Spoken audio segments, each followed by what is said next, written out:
Dear student of class 8th, I am continuing my lecture on your chapter number 6, combustion and flame. Last lecture में हमने पढ़ा था what do you mean by combustion, and there are two activities to check whether the substance is combustible or not and air is necessary for combustion to take place. एक activity में हमने ये सीखा था कि कौन सा सब्सटेंस कंबस्टिबल होता है और कौन सा नहीं होता है, और बिना एयर के कंबशन टेक प्लेस नहीं हो सकती, मतलब air is must for combustion to take place. अब आज हम पढ़ेंगे another condition which is necessary for combustion to take place is temperature. मतलब बिना टेम्परेचर के आपका कोई भी कंबशन प्रोसेस पॉसिबल नहीं है.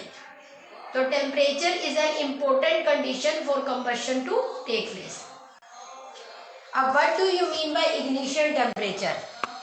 Each combustible substance must be heated to a certain temperature before it can catch fire.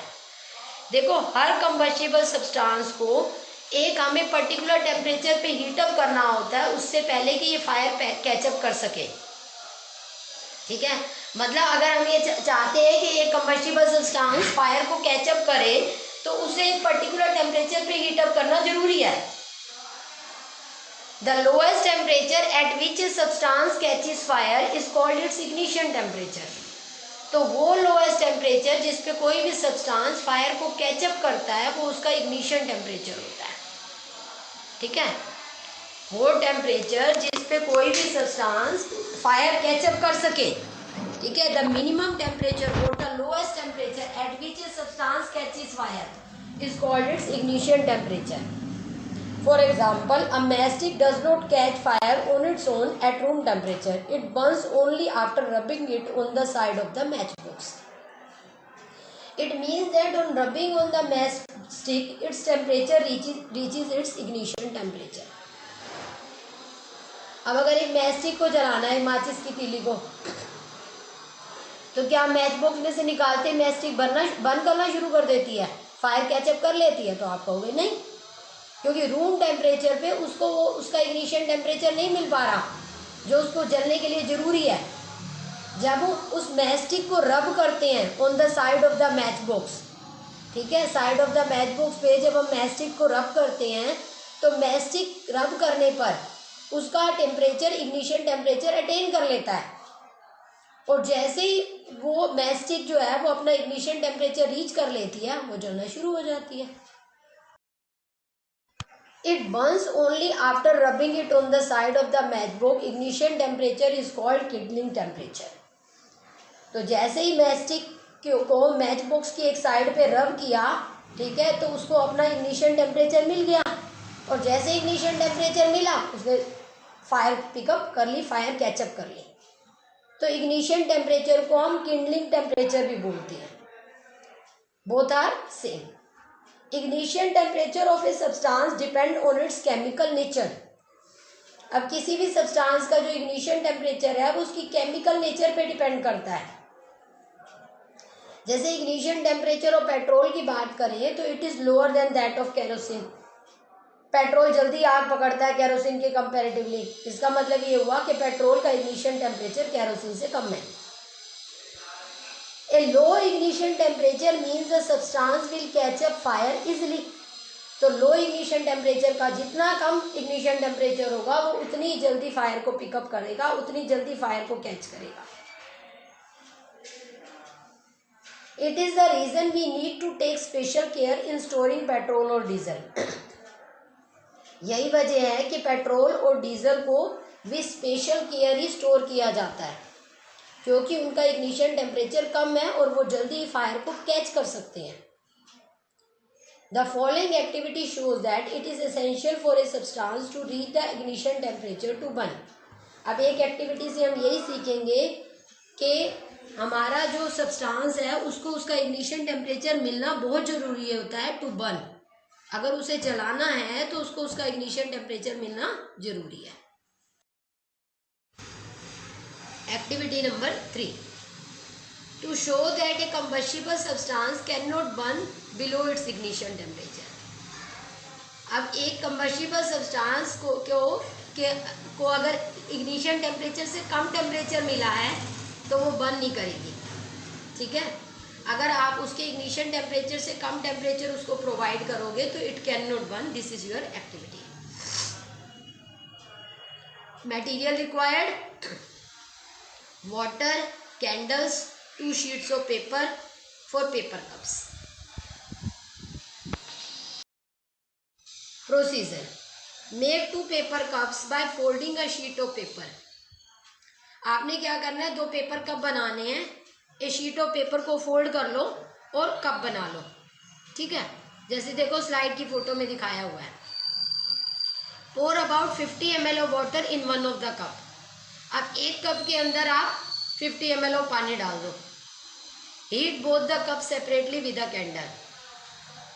दोनों candles को दोनों कप्स को अलग अलग कैंडल पे हीट अप करो। आपने क्या किया, आपने शीट ऑफ पेपर लिया, उससे 2 कप बनाए, ठीक है। एक के अंदर आपने 50 ml पानी डाला है, दूसरा खाली है, ठीक है। दोनों को आपने कैंडल के ऊपर, अलग अलग कैंडल के ऊपर बर्न करने के लिए, हीट अप करने के लिए रख देना है।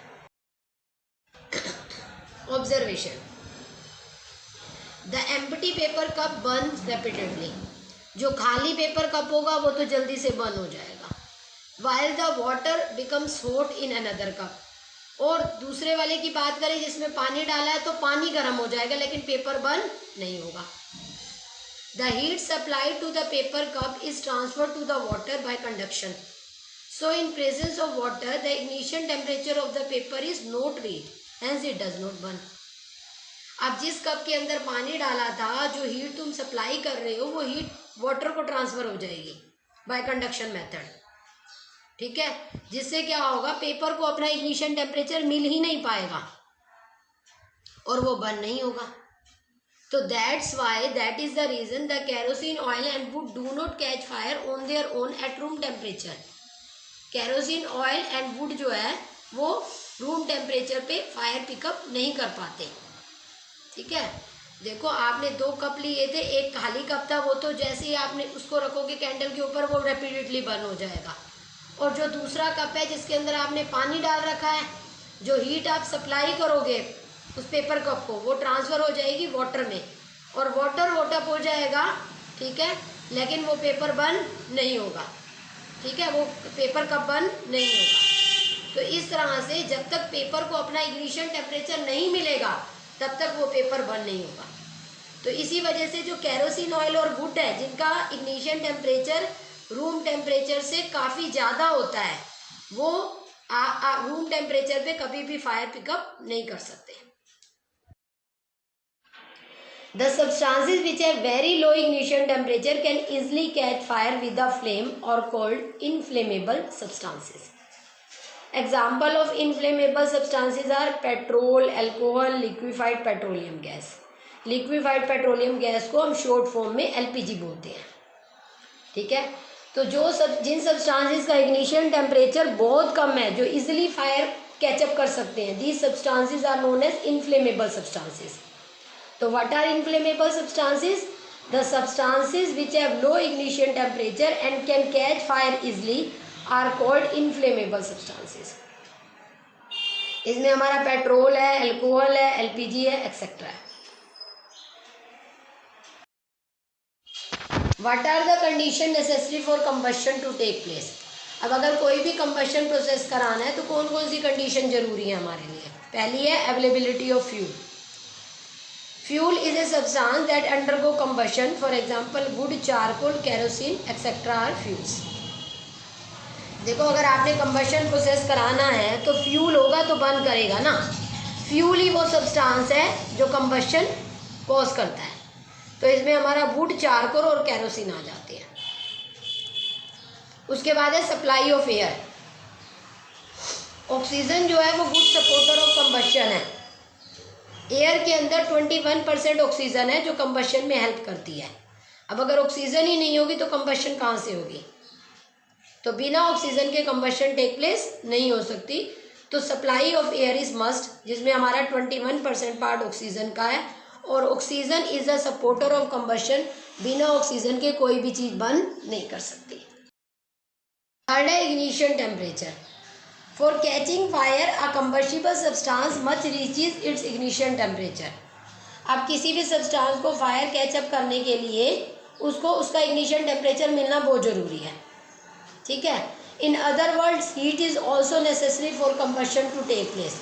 तो हीटिंग करना जो है वो कंबशन के लिए एक नेसेसरी प्रोसेस है, क्योंकि हीट करोगे तो सब्सटेंस को इग्निशन टेम्परेचर मिलेगा और तभी वो बर्न करेगा, ठीक है ना। तो these three air fuel heat form a fire triangle. Putting out fire involves breaking of the triangle means removing either air fuel और हीट। तो अब देखो ट्रायंगल में क्या दिखाया हुआ है कि अगर किसी भी चीज़ को जलना है, फायर कोज करनी है, तो देखो पहले तो कंबस्टिबल सब्सटेंस का होना जरूरी है, मतलब उस फ्यूल का होना प्रेजेंट होना जरूरी है जिसे जलना है। फिर उसको उसका इग्निशन टेम्परेचर मिलेगा तो ही वो बर्न करना स्टार्ट करेगा। तीसरा ऑक्सीजन बहुत ज़्यादा ज़रूरी है जो कि सपोर्टर ऑफ कंबस्शन है, क्योंकि अगर ऑक्सीजन ही प्रेजेंट नहीं होगी तो हीट मिलने पर भी वो सब्सटेंस बर्न नहीं कर सकता।